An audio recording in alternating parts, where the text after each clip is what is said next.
Bem-vindos ao canal Projetos e Artigos que Marcaram Época. Eu sou Newton Sebraga e aqui estão todas as revistas, centenas delas em que eu escrevi artigos e publiquei projetos.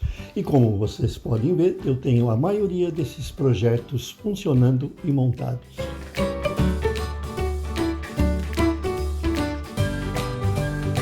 O projeto que eu escolhi para comentar com vocês nesse nosso canal, ele saiu numa revista eletrônica Total número 23 de 1990. E ele foi a capa. Também é um projeto muito bem elaborado em aparência, né?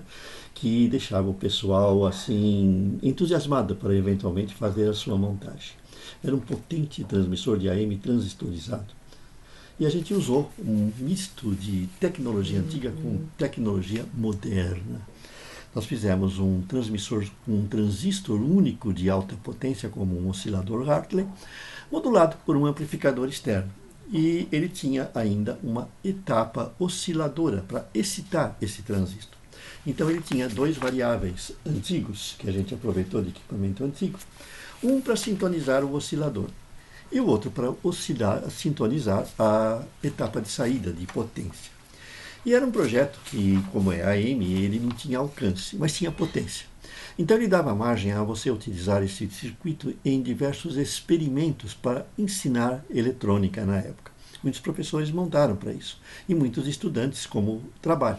Por exemplo, ele ensinava a utilizar o anel de Hertz, que vocês têm aqui embaixo, que é uma bobina com uma lâmpada, que se você aproximar do transmissor, a lâmpada acende por indução. Os sinais induzem nessa bobina uma corrente e a lâmpada acende.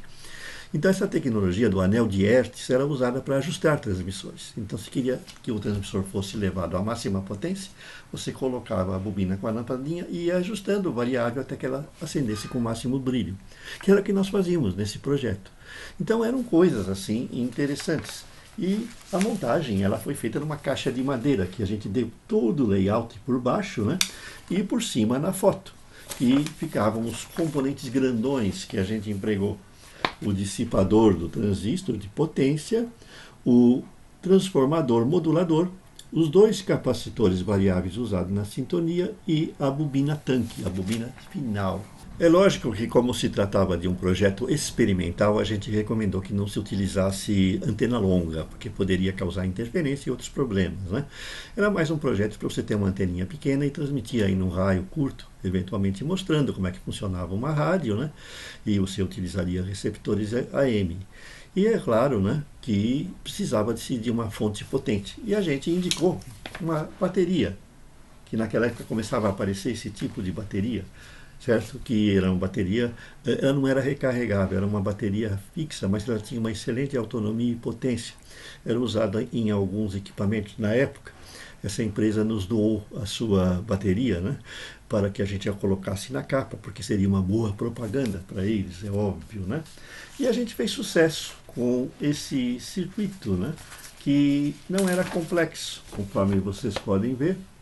Ele consistia num oscilador Hartley com um transistor de menor potência, que gerava aí os seus 200 miliwatts de saída, e jogava no transistor de saída um sinal que o excitava, e assim era possível obter uma potência de alguns watts, que era usada então para a transmissão. Tinha lá uma tomada de antena, e no emissor desse transistor ficava um transformadorzinho de modulação, que você ligava na saída de qualquer amplificador para transmitir som, para ligar, por exemplo, um microfone ou uma fonte de música qualquer.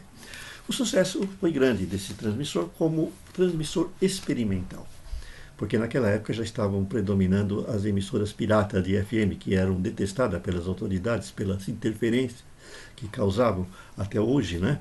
Existem as emissoras comunitárias e existem as emissoras piratas. As piratas são aquelas que não seguem a legislação, são transmissores caseiros, transmissores improvisados, sem nenhuma regulamentação e que podem causar interferência, inclusive, em serviços de orientação de aviões, né, no ILS, né? E existem as chamadas comunitárias, em que você compra um equipamento homologado. E aí você consegue, eventualmente, uma licença. São diferentes, né? Então é preciso tomar cuidado, né? Porque, inclusive, essas emissoras homologadas, elas não são de potência tão grande, porque é proibido. E as que têm uma alta potência, em muitos casos, elas não têm a licença, elas são emissoras pirata mesmo, né? Então, tem que tomar cuidado se você tem aí uma escola, um grupo que deseja ter um transmissor, não vá simplesmente colocando qualquer coisa no ar, não. Verifique a legislação antes, porque você pode ter problemas. Se você gostou desse vídeo, inscreva-se no nosso canal, deixe o seu like e veja na sua descrição como é que você pode acessar o artigo original, porque eventualmente você pode se interessar e montar. Até a próxima!